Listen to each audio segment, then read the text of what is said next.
Barchaga salomlar, sizlar bilan men Abucraft Gamercraft bugungi videoda One Block o'yinini o'ynaymiz. Qanunda ketdik. Hop.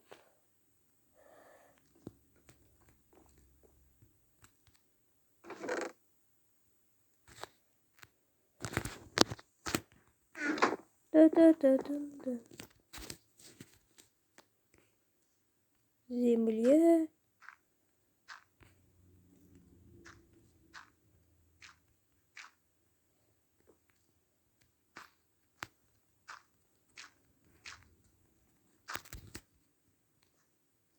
Bu video ikinci yanlar olinmoqda.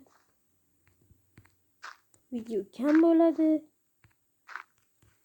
Menimcha bo'lsa kam bo'ladi.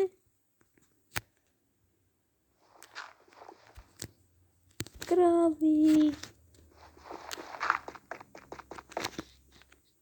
Kika.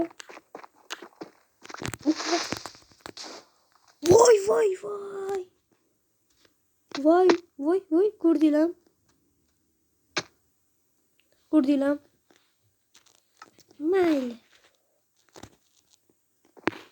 Mayli deb kulib qo'yamiz.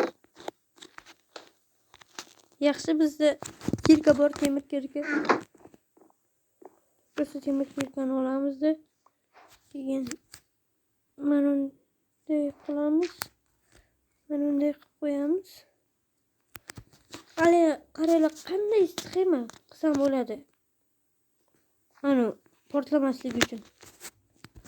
Qanday sxema bor portlamasligi uchun. Temir chiqdi, ko'rdinglar. Omad bordi.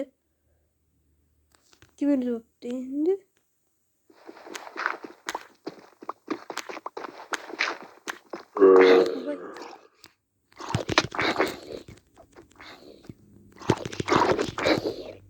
Xullas, hozir to'xtatib turaman. Monetlar to'g'rilab olaydi.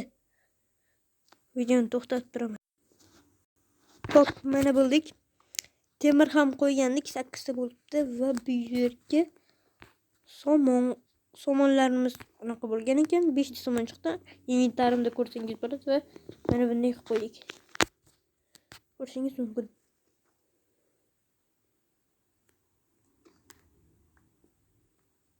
Hop.